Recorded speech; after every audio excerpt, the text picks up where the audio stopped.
We'll roll the old pumpkin along, we'll roll the old pumpkin along, we'll roll the old pumpkin. My name is Davis Bates. I'm a storyteller, I'm a singer. We're going to do both, mostly songs, a few stories.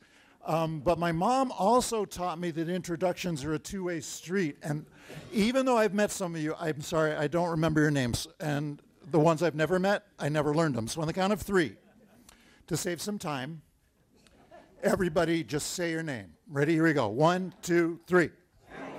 Nice to meet you. Now, as you can tell, I may not remember your name later. If you have to remind me, it's a lot to learn at once. Don't take it personally. But now that we know each other, I'm going to give you some stories, give you some songs. And everything I give you, I'm not taking back. You get to keep them, share them over the holidays. The first song I actually wasn't going to sing, except I was talking with a couple of folks from the Cultural Council just before we started, and we were talking about Pete Seeger, who was a really important part of my life from a childhood on through. And I met him on board this sloop called the Clearwater, going up and down the Hudson River, doing environmental education on a thing called the pumpkin sale. And pumpkins are one of those through lines from the holiday season, September all the way through Thanksgiving, you know, through Halloween. You may have noticed they've started earlier with the pumpkin spice in the coffee. Just like all the holidays, they kind of push them a little earlier. This song we used to sing Tossing Pumpkins. And I'm not going to make you toss any pumpkins, but it would be really fun if you could sing, and this is a really easy song to learn. It's a variation on a sea shanty that used to be used hauling sails. The chorus goes like this. We'll roll the old pumpkin along. Try that part. We'll roll the old pumpkin along. That's the first line. Next line goes, we'll roll the old pumpkin along. Try that. We'll roll the old pumpkin along. Then you go back up. We'll roll the old pumpkin along. Try that. We'll roll the old pumpkin along. And just to keep from getting monotonous, the last line is, and we'll all hang on behind. Try that. And we'll all hang on behind. Now into the chorus. We'll sing it straight through. I'll sing the verses. Here we go. We'll roll the old pumpkin along. We'll roll the old pumpkin along. We'll roll the old pumpkin along, and we'll all hang on behind. Well, a little bit of pie, it wouldn't do us any harm. A little bit of pie, it wouldn't do us any harm. A little bit of pie, it wouldn't do us any harm, and we'll all hang on behind. Chorus. We'll roll the old pumpkin along. We'll roll the old pumpkin along. We'll roll the old pumpkin along, and we'll all hang on behind. And a little bit of soup, it wouldn't do us any harm. A little bit of soup, it wouldn't do us any harm. A little bit of soup, it wouldn't do us any harm, and we'll all hang on behind. Last time. We'll roll the old pumpkin along. We'll roll the old pumpkin along. We'll roll the old pumpkin along, and we'll all hang on behind. Thanks for singing. That was great. That was great. Now, I used to go visit my grandparents every Thanksgiving, alternating, of course, between grandparents. And sometimes it was driving up to Maine, which when we drove from Pittsfield was a 3.5-hour drive. I love going to visit my grandparents up in Maine, as well as the ones down at the Cape, because my grandfather, he retired up to Maine and never really retired. He was a salesman, and he just sold things in a smaller area. But he did buy a lobster boat, not because he was going to go lobstering, but he liked anchoring it in the middle of New Harbor and then rowing out and unfolding a lawn chair and watching everybody else work. To him, that was retirement. And selling things wasn't really work for him. And one of the things he sold was barbecue machines. You know those things in the stores? They don't have as much as they used to, where the chickens go around in a circle and wait for you to take them home. He sold those, and barbecue seasoning. And when they built their house on the coast of Maine, On the back of the fireplace, there was a fireplace in the living room, and the back of the fireplace was in the kitchen. He installed a barbecue machine in his house. So we went up there for Thanksgiving. We didn't have turkey. We had barbecued chicken. He'd make 2 barbecued chickens, and we'd have that for Thanksgiving dinner. In fact, we were actually interviewed in the Sudbury Fence Viewer, and an article about us having barbecued chicken was there. They were slow for news that year, I guess. And when we drove up there, we would sing these songs, and one of them, I bet you know, this was one of our favorites. It goes like this. My dad used to sing this in a barbershop quartet when he was making enough money to buy books in college. And you may know it. Sing along with me if you do. It goes, down by the old mill stream where I first met you, with your eyes so blue, dressed in gingham too. It was there I knew that you loved me too. You were 16, my village queen, down by the old mill stream. But the reason us kids liked it was this version. And you may know it too, the fast one. Down by the old, not the new, but the old mill stream, not the river, but the stream, where I first, not the second, but the first, met you, not me, but you. It was there, not here, but there. I knew, not old, but new, that you loved, but hated, but loved me too, not 3, but 2. You were 16, not 17, but 16. My village queen, not the king, but the queen, down by the old, not the new, but the old mill stream, not the river, but the stream. I love that song. Because it reminds me of my dad, who would be singing it in the front seat. My mom would be also in the front seat with the youngest child in her lap, because this was before seatbelts. And us kids would be in the back of the station wagon. My brothers would be in the back seat. And I don't know if this was conscious design or what, but Plymouth, who made the station wagon, put a foot-wide white stripe in the middle of the back seat. And that was no man's land, where my 2 brothers were not supposed to cross. And my mom had eyes in the back of her head, and if for some reason they invaded that space, even with their shoulder, her arm would just come around like this and whap whichever kid was across back to their side, and I would be in the way back, because this was before seatbelts too, of the station wagon, curled up with a book that I read all the way up to Maine, because I knew if I looked up I would get car sick. I learned that the first time. You had to read all the way or not at all. And one of the things I also loved about going up for Thanksgiving, because when Thanksgiving was over, it was the official beginning of the Christmas season. We went up to Maine and we would cut our Christmas tree up in Maine. We would go out in the woods across the street. There was this old logging road going off in the woods. It was an expedition my mom did not go on because she knew what us kids were going to make our dad do. We'd be looking for trees, and he said, this one's okay. The one that was about this high, he said, no, that one looks better. And we point up to the top of a Christmas tree. And he'd say, no, this one, that one. And he had 3 boys, and later my sister adding her voice saying, no, the top. And my dad would actually climb up to the top of the Christmas tree and cut off the top 8 feet. And it would fall down, and we would bring it home, tie it on top of the station wagon, and bring it home. And the other thing that would happen, the day after Thanksgiving, we were allowed to play Christmas records. Before that, no. Before that, no. We could put on Perry Como, we could put on Bing Crosby, those are the 2 we listened to the most. And we had this thing where we go to bed at night, there'd be stories read, and then songs sung, and my dad would go downstairs and put one side of a record on the record player, and the speaker would be in the hallway aimed upstairs. So we get to listen to half a side of a Christmas record. All the way from Thanksgiving until Christmas, the day after Christmas, no more Christmas records. I don't know if you've noticed that when you go in the store now, Well, they're already playing Christmas music, and the Christmas candy is out already. I haven't eaten all the Halloween candy I have left over from kids coming to the house yet. I just don't.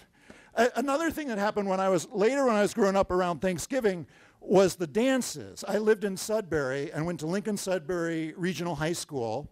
Yeah, and around, I think it was around junior year, a bunch of us, I don't know whose idea it was, decided we would go to square dances and contra dances. And we went in 2 or 3 cars, depending on how many. There were no dates. It was just a bunch of folks going to a dance. We take turns dancing with each other, and the biggest dance was always held on Thanksgiving evening in Lincoln at the elementary school. And I loved going to those dances because I was a klutz, and the people dancing didn't mind. The ones who knew what they were doing, when I started going in the wrong direction, they just grabbed me and turned me the right way. And they didn't push, they didn't yell at me, they just, oh, this is the way you go. And I gradually learned over time how to do the dances. This next song is kind of like a harvest dance tune, but somebody put words to it, and it gives me a chance to play these. Yeah, somebody said spoons? Yeah, I did bring them. I want to make sure, and all of you have these at home, right? Okay, good. Because I'm going to give you, I gave it last time, but you might have forgotten, or you weren't here last time, in which case you never had a chance to forget.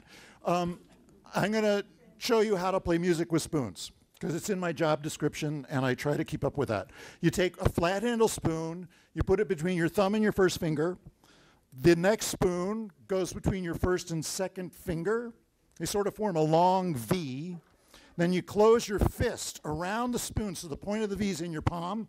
You use your knee for this, which is the only reason I brought the stool. It doesn't give me a knee, but it provides me access to it. There we go. And then you tap the spoons on your knee like this, or your hand. You get different sounds depending on what part of your body you're tapping the spoons on. And then you can run them across your fingers like this. Sort of the Lone Ranger effect, which kind of dates me a little bit. And then you can combine all the different movements. And you could have music with spoons. Now, different spoons have different sounds. These are really cool. To me at least. They're plastic spoons, but they're made out of corn. I got them at a Hampshire College reunion because they're really into recycling, and they're compostable. Not in your home compost pile. It doesn't get hot enough. You put it in there, you'll just get twisted spoons, which sounds like a good name for a rock band. And then they have a different sound. I'm going to move the microphone down to them. The nice folks doing the cable show, I'll try not to drop your mic off of mine. There we go.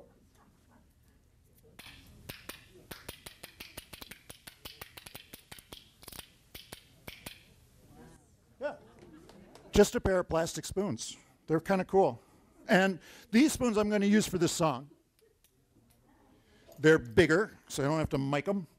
This song originally was an Irish dance tune, or it was a Scottish dance tune. If you're from Scotland, it's a Scottish tune. If you're from Ireland, it's an Irish tune. I go internet searching for these songs, you know. I find a site, it's a Scottish band that does the song, it's a Scottish tune. It's an Irish band who does it, it's an Irish tune. So I just say it's both. It's a little more complicated chorus than the last one. I'll teach you it in stages. It goes like this. Mary Mac's mother making Mary Mac marry me. Try that part, ready? Mary Mac's mother making Mary Mac marry me. The next part goes, my mother's making me Mary, Mary Mac. Try that. My mother's making me Mary, Mary Mac. Next line. The next line shows how old this song is. So I'll have to marry Mary to get Mary to take care of me. Try that. So I'll have to marry Mary to get Mary to take care of me. Last line. We'll all be making merry when I marry Mary Mac. We'll all be making merry when I marry Mary Mac. Now, you may have noticed that that's a bit of a tongue twister even at that speed. So, as we're going through it, the first time we do the chorus, I'll sing the line, you sing the line back with me. I'll do it a second time. If you like to learn things quickly, you can sing the line twice. That's okay. And we'll do it that speed. Then I'll do the verse, the first verse, a little more up-tempo. We'll do the chorus again, a wee bit faster, but not much faster, still call and response. I'll do the second verse. There's a story in the verse. It'll keep you interested. And then we'll do the chorus all together, no repeats, a wee bit faster. By the time we get to the end, we'll do it up-tempo. And if at any point in the process your tongue starts getting tangled around your teeth, all you have to do is go, ma ma ma ma ma ma ma ma ma ma ma ma ma ma. You may have noticed there's a lot of M's in the chorus. You'll be right a certain percentage of the time. All right? For now, though, here's the first verse. There's a nice wee lass, and her name it is Mary Mac. Make no mistake, she's the one I'm gonna take. A lot of other fellas want to get up on her track, but if they do, they're going to have to get up early. Now the chorus, not that speed, a wee bit slower. Here we go. Mary Mac's mother making Mary Mac marry me again. Mary Mac's mother making Mary Mac marry me. My mother's making me Mary, Mary Mac. My mother's making me Mary, Mary Mac. So I'll have to marry Mary to get Mary to take care of me. You may have noticed I slowed that down a little more. That's the hardest line. So I'll have to marry Mary to get Mary to take care of me. We'll all be making merry when I marry Mary Mac. We'll all be making merry when I marry Mary Mac. Good, good. Here's the second verse. Now Mary and her mother go an awful lot together. In fact, you hardly ever see the one without the other. Folks often wonder whether it's Mary or her mother or both of them together that I'm courting. Again, we won't go that fast, but a wee bit faster. Mary Mac's mother making Mary Mac marry me. Mary Mac's mother making Mary Mac marry me. My mother's making me Mary, Mary Mac. My mother's making me Mary, Mary Mac. I'll have to marry Mary to get Mary to take care of me. I'll have to marry Mary to get Mary to take care of me. We'll all be making merry when I marry Mary Mac. We'll all be making merry when I marry Mary Mac. You're doing very well. You're all set to go straight through the next time, just a wee bit faster. But first, the third verse.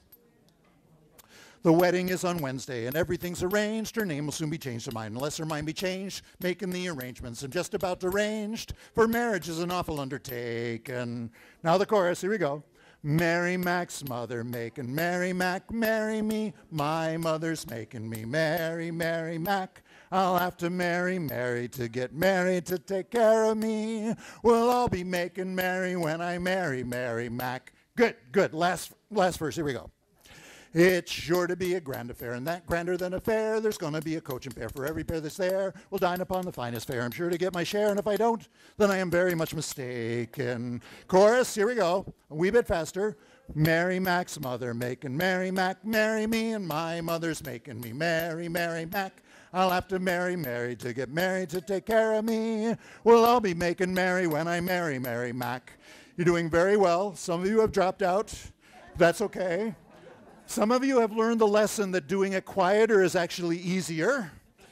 But for now, I'm going to do it up-tempo. Anybody try any way you want to. This is folk music. There's no such thing as a mistake. Here we go. 1, 2, 3, 4. Mary Mac's mother making Mary Mac marry me, and my mother's making me Mary, Mary Mac. I'll have to marry Mary to get Mary to take care of me. Well, I'll be making Mary when I marry Mary Mac.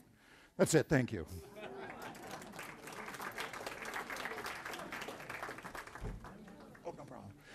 Thanks for singing with me.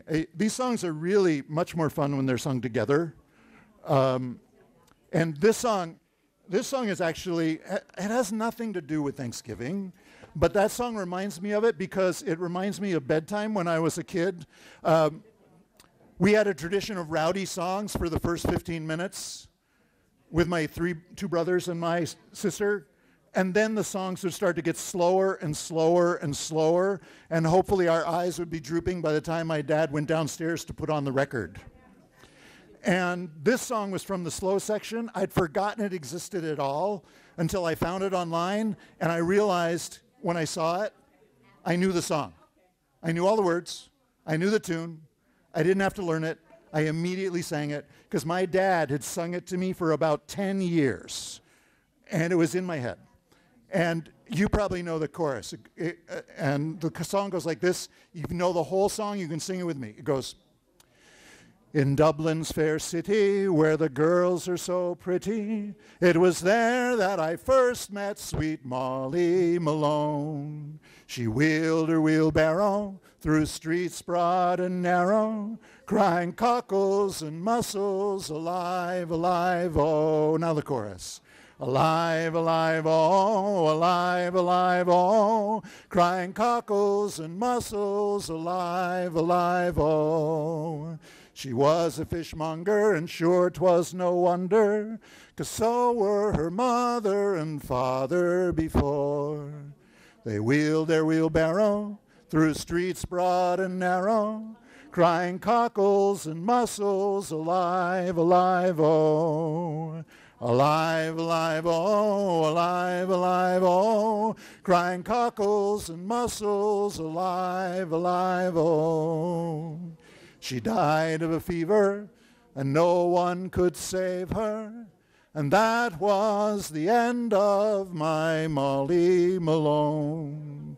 Now her ghost wheels the barrow through streets broad and narrow, crying cockles and mussels, alive, alive, oh. Last time.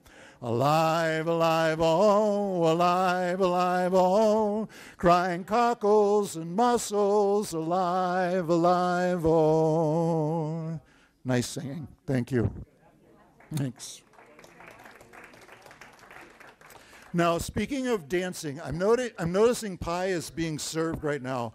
So I thought it'd be a good time to tell a story because it's hard to sing a song while you're eating pie. I tried it once and it wasn't a good thing. So this story also is about harvest time. Speaking of dancing, it comes from Ireland, and it's also about goblins. So it's kind of a leftover Halloween story. If you don't mind me stretching the season a little bit. We long ago learned in my family that birthdays are expandable. Like we would just celebrate all the birthdays from May to August in July when we were down at the Cape. Or my grandparents started going to Florida, usually in January, and then it got to be the day after Christmas, and then it got to be the day after Thanksgiving. So with that set of grandparents, we celebrated Christmas in either April when they got back or in November before they left. And that's okay. This story is not only about dancing, it's not only about harvest time, it's about goblins. In Ireland, there's two kinds of goblins. Pukas, they're called. You spell it, depending on where you are in Ireland, you spell it P-O-O-K-A, P-U-K-H-A, P-U-K-K-H-A, but however you spell it, it's pronounced puka. And there's two kinds of pukas. There's Pukadoo. If Pukadoo was standing in this room, his head would be through the ceiling. That's how tall he is, you know. And he has 10 long fingers on each hand with claws on the end of them instead of fingernails, so you don't really want to meet up with him much at all. But the other puka, Puka Griden, he's no bigger than you or me, and he's the kind of puka who plays tricks. He plays this trick on me all the time. I'm looking for my glasses, and I have to take my glasses off to read now, so I look next to my bed, but they're not there. I look downstairs because maybe I left them on the kitchen while I was reading down there. No, they're not there either. I look in the bathroom. They're not there either. From washing my face, they're not there. I look next to my bed. They're there. I already looked there. He's the one who put them there while I wasn't looking. Or you might have a library book that's due. And you know it's due. You don't want to pay the fine. And you look the last place you read it, you know, on next to the chair that you like to read in, and it's not there. So you go out to the car. Maybe you put it in the car because you want to be prepared to take it back. It's not in the car. You go around the whole house looking up and down. You start looking through your bookshelves. Maybe you put it back thinking it was yours. You go back to that chair. It's right there. He's the one who put it there while you weren't looking. And now you know about the pukas. I can tell you about the old woman, because that's what the story is about too. There once was this old woman who loved to dance. Harvest time was her favorite time of year because there were all these dances to go to. She would walk miles to a dance. As long as she could get there for the last dance and then come home again, she would go. And she would be so happy from dancing, even if it was only one dance, she would come home singing at the top of her lungs. And it would wake up all the neighbors. And the neighbors went to the son and daughter-in-law who she lived with and said, will you keep the old woman at home? Don't let her go dancing. She's waking us up in the middle of the night. We're going to work tired every day. Keep her at home, will you? And they tried. But she was always slipping out the back door before they could lock it. And one time they finally got the doors locked. She climbed out a second-story window, jumped into a tree, shinnied down the tree, and went to the dance. They couldn't lock her in. So they decided, the son came up with the idea to play a trick on her. He said, look, let's just let her go to the next dance. And then we'll get one of my old sheets, you know, the ones that are torn a bit, and we'll put it over my head. We'll tie a belt around my waist to keep the sheet from flying off, and then you lead me, because I won't be able to see with that sheet over my head, lead me right to the bush. The old woman comes by on her way home, and I'll wait. I'll just wait. I'll hide in the bush. You go home. I'll wait till she comes. I'll hear her coming. She'll be singing. She'll get right next to the bush. When she's next to the bush, I'll jump out, and I'll wave my arms, and I'll say, I'm Pookadoo, and I've come to get you. And she'll be so scared. She'll run home screaming. She'll never want to go out at night again. She'll be afraid of meeting up with Pookadoo. They thought it was a great idea. The next night, they just waved goodbye. Have a good time at the dance. She scratched her head, but she was going to have a good time. Off she went. Then they got busy.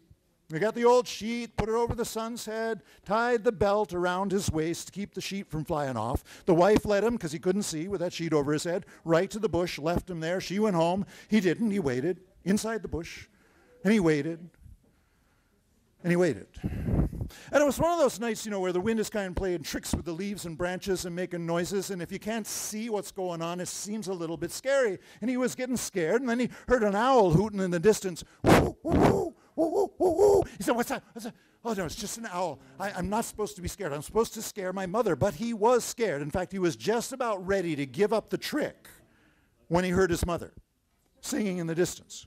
And what she was singing was this. Pookadoo, Pookadoo, me and you, walking along, singing a song, Pookadoo, Pookadoo. And he said, oh no, Pookadoo's with her, I better get out of here. He got up and he actually started to take a couple steps. He said, wait. If Pookadoo was with her, she wouldn't be singing. She'd be running, screaming. She's just making up one of her silly songs. I'll scare her for real. And he felt his way back to the bush, hid himself down in. The singing got closer and closer to the bush, and his mother got closer and closer with it, and then she was right next to the bush, and he jumped out, and he waved his arms and said, I'm Pookadoo, and I've come to get you. And she took one look at him and said, no, you're not. Pookadoo's around a corner back there. He stopped to tie a shoelace or something. Oh, I know who you are. You're the little Pooka, Pooka-wee-den. Well, you better get out of here, because if he sees you, he'll tear you limb for limb. Oh, look out, here he comes now. Well, the son couldn't see, right? He had that sheet over his head. For all he knew, Pookadoo was right there. He turned, he ran as fast as he could, straight into a tree. Boom, flat on his back. She said, it's not time for a nap. Get up, he's almost got you. He got up and he ran. He tripped over a stone, somersaulted through a puddle, came up on the other side, boom, into another tree, back down. She said, it's not time for gymnastics either. I'm not impressed. Come on, get up, he's almost got you. He got up and he ran right through a briar patch. He thought the thorns were Pookadoo's claws tearing at him. He ran even faster, bumping into more trees, tripping over more stones. All the time, the old woman's voice ringing in his ears going, run, run, Pookagwee-den, catch him, Pookadoo. I want to see the two of you run. And he finally got home. He was all bruised and battered, his clothes in tatters. His wife helped him inside, got him into some clean clothes, got him something warm to drink, sat him down in his favorite chair by the fire, and he was just getting his breath back when who should come into the house but his mother. And she said, son, daughter-in-law, you wouldn't believe the time I had.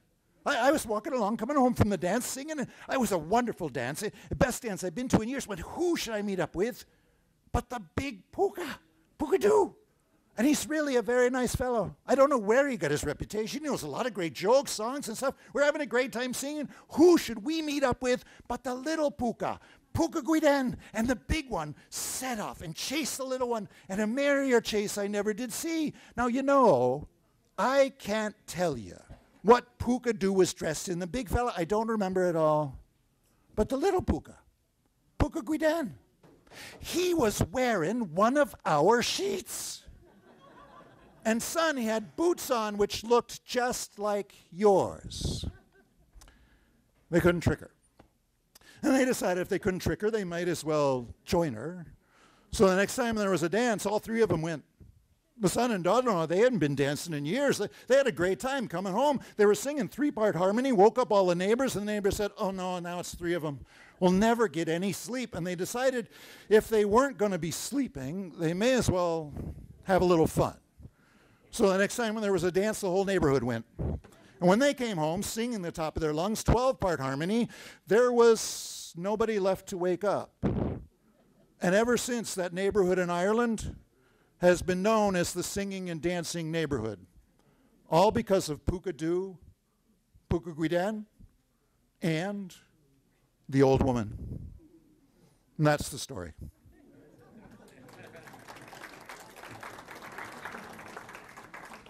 I noticed that most of you are finished with pie, so we're going to sing about pie.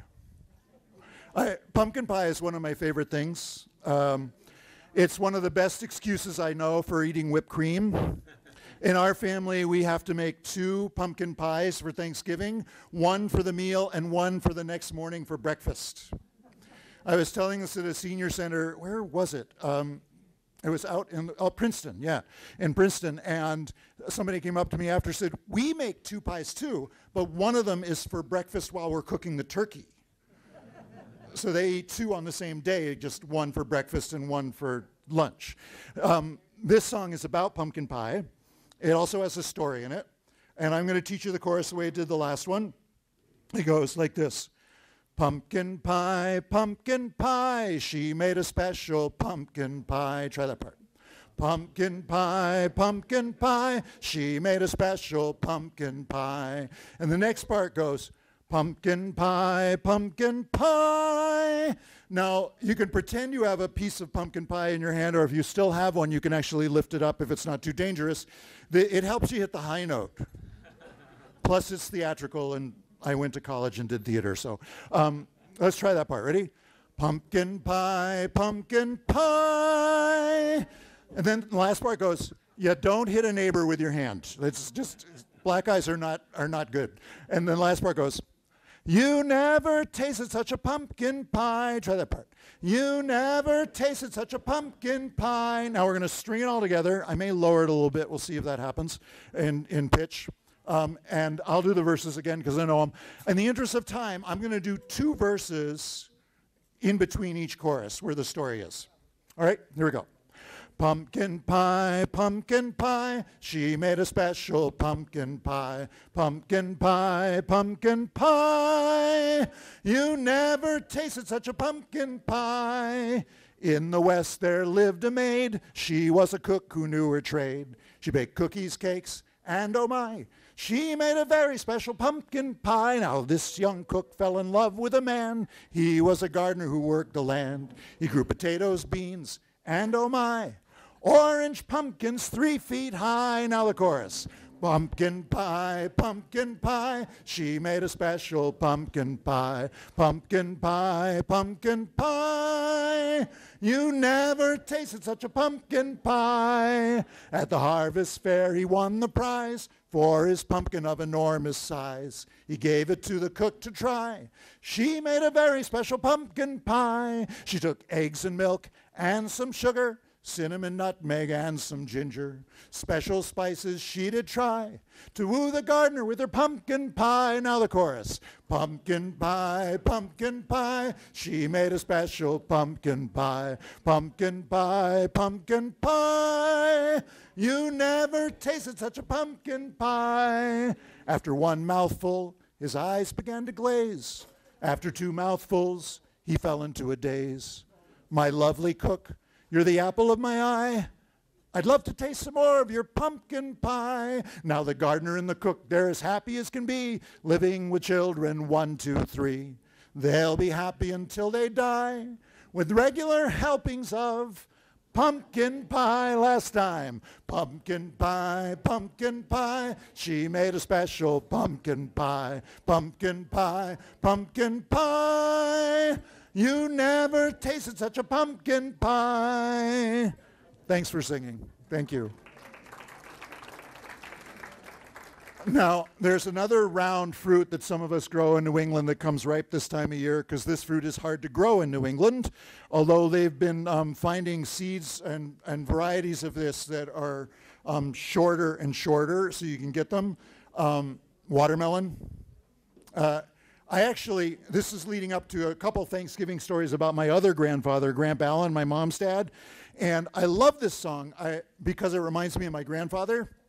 Also, I learned it at Hampshire College, and it's one of the few things I learned at college that I still use a lot, except how to learn things, which Hampshire College taught me really well. The reason it reminds me of my grandfather is the first person who ever taught me how to spit watermelon seeds. This is something that parents often neglect to teach their children, and that's one of the many reasons why there are grandparents, because they can come along and teach them this kind of stuff. I think I was about 3 years old. We were indoors. It was the summer. It was raining. We're having watermelon. And you don't get watermelon like this as much as you used to, because most of the varieties they grow you can buy in the store are the kind of semi-seedless or seedless varieties. Those little white things, they don't spit very far. But these were the old kind of watermelons that the top of them had about as much seed as they did fruit. You know, and you had to work your way around the seeds, those big black or green and black ones. And as we were eating watermelon, I'm spitting the seeds onto my plate. My grandfather looked down at me at the dining room table and he said, "Don't you know how to spit watermelon seeds?" And immediately my mom got up and my grandmother got up and they left the dining room and went into the kitchen. And I looked at him and I said, "Nope." So I'll teach you. And he did. He taught me how to hold my mouth just right, how to get enough breath, how to hold my tongue, how to spit them straight up in the air and spit them high enough so they hit the ceiling and stuck. This is another reason why my grandmother and my mother left the dining room. They knew what was going to happen.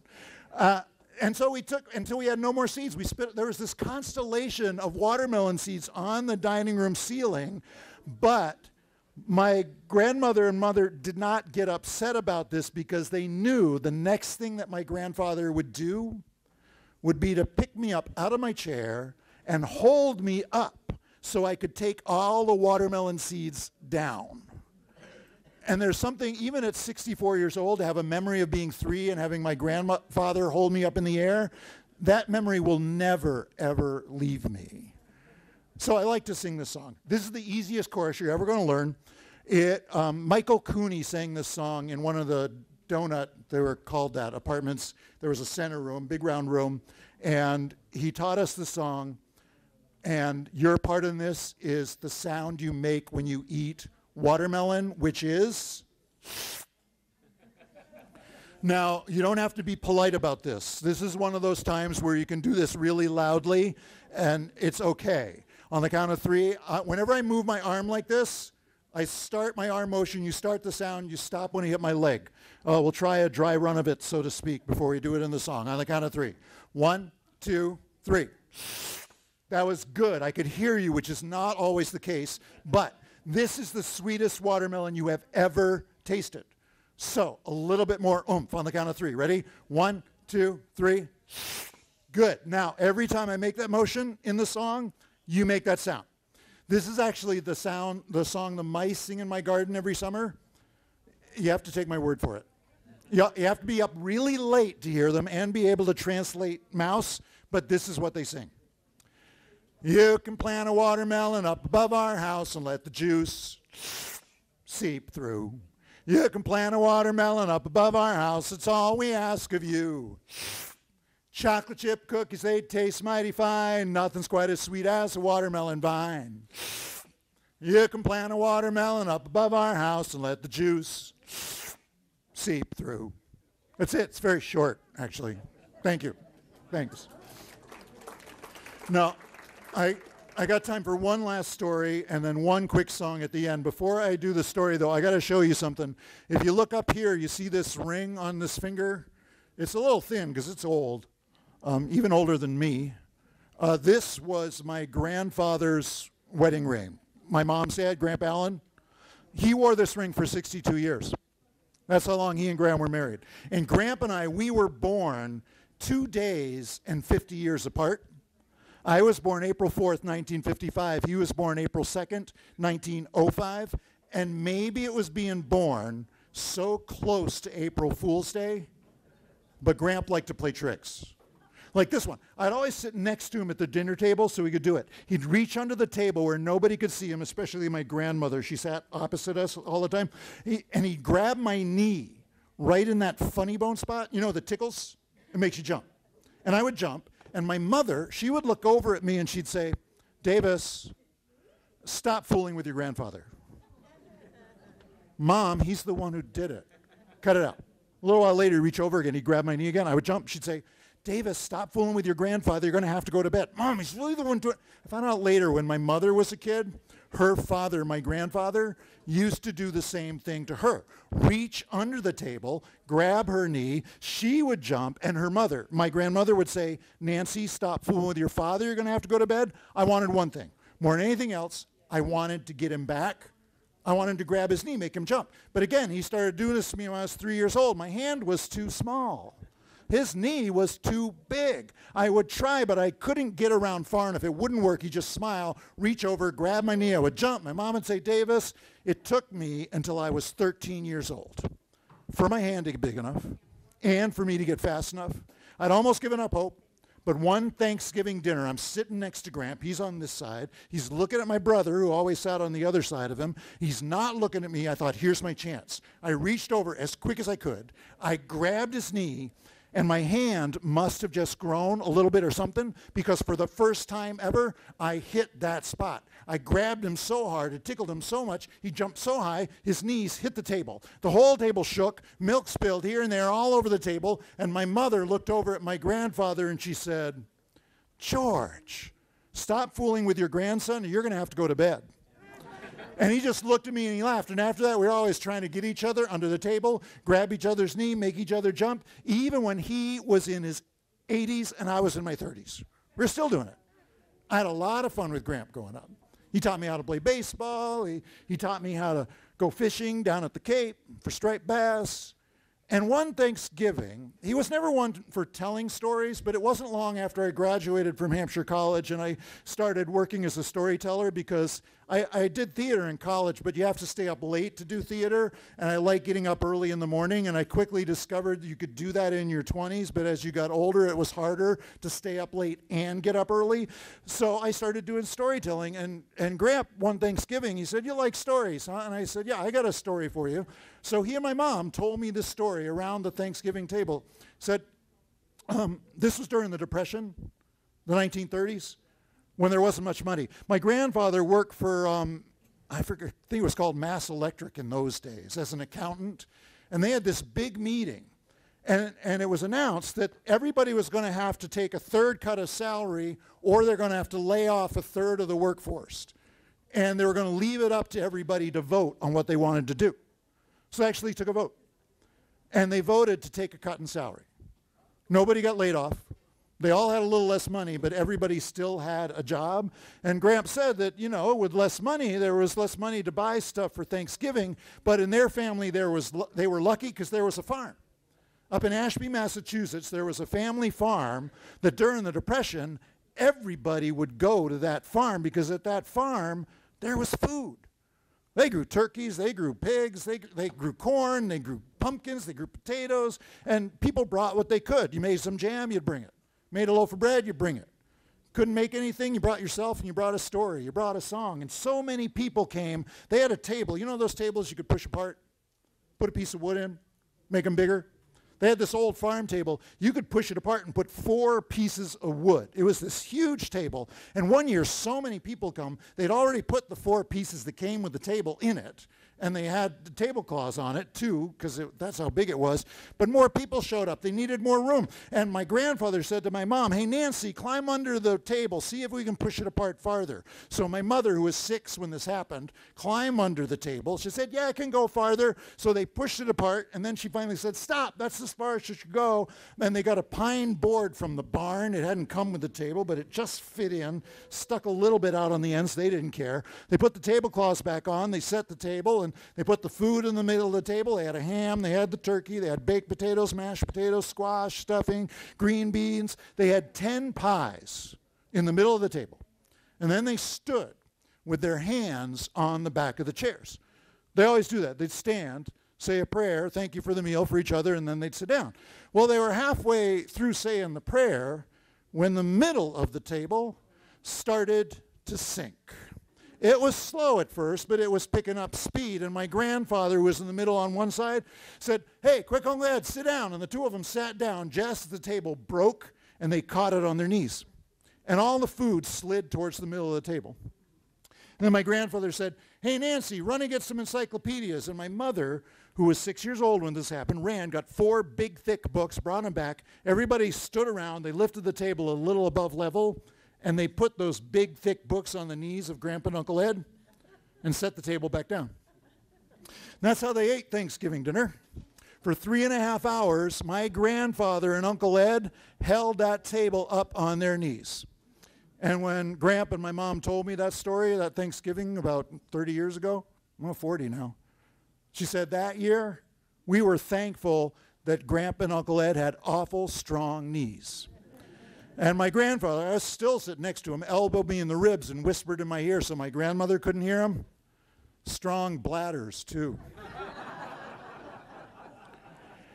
And my grandfather, unfortunately, didn't get to live long enough to see my kids get born, but they know my grandfather because I tell stories about him. Every time I tell that story, he's right here. And this time of year is a great time for telling stories. So I hope you tell your favorite story to somebody else. Thanks a lot, you guys.